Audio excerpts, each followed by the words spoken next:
merupakan hal yang masih tabu untuk diperbincangkan di masyarakat. Kali ini kita akan membahasnya bersama dengan dua narasumber lainnya.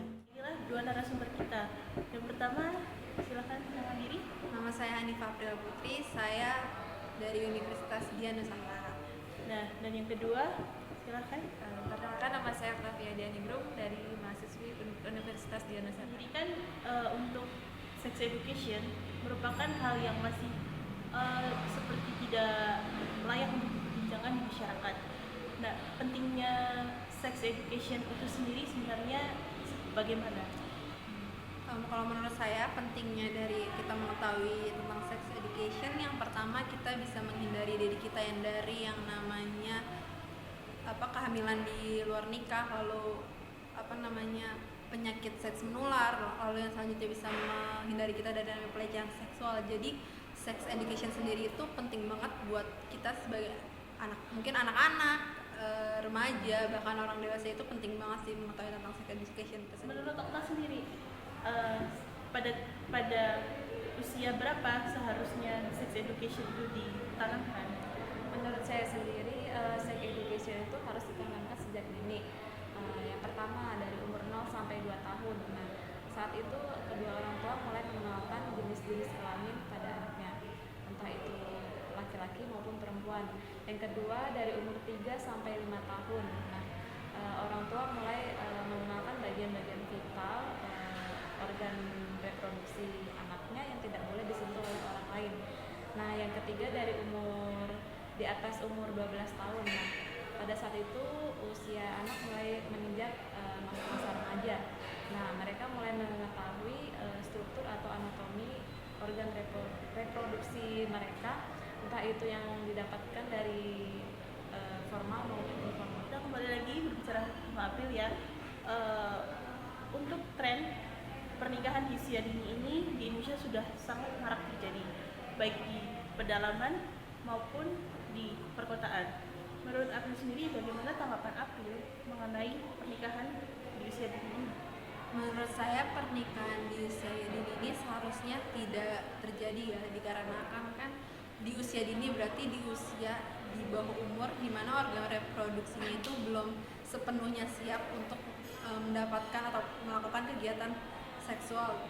Nah, dampak dari kegiatan seksual itu sendiri bagi seorang akan bisa pendarahan, lalu bisa keguguran juga. Nah, faktor-faktor dari seseorang memilih untuk menikah secara dini yaitu pertama faktor ekonomi, yang kedua adat, lalu yang ketiga itu bisa dari faktor lingkungan sekitarnya. Kali ini kita kembali lagi berbincang sama saya.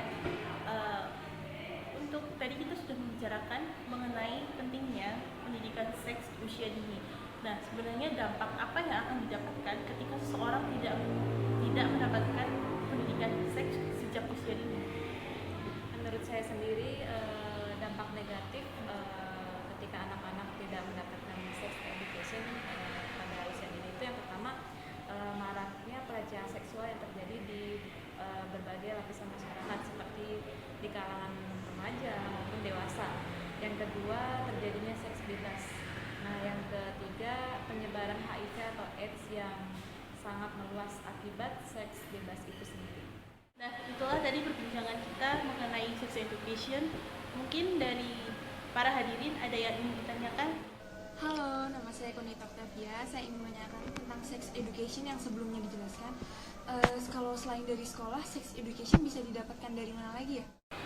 Sex education itu sendiri bisa didapatkan secara formal maupun informal. Kalau formal mungkin dari sekolah, dan kalau secara informalnya mungkin kita bisa dapetin dari keluarga, dapetin dari sahabat, dari teman, mungkin dari pacar juga bisa, untuk menghindari kegiatan-kegiatan yang tidak diinginkan di masa kedepannya. Jadi sex education itu bisa kita dapetin dari mana? Kenalkan, nama saya Alim. Saya ingin bertanya, bagaimana cara menghindari seks bebas akibat kurangnya sex education pada remaja?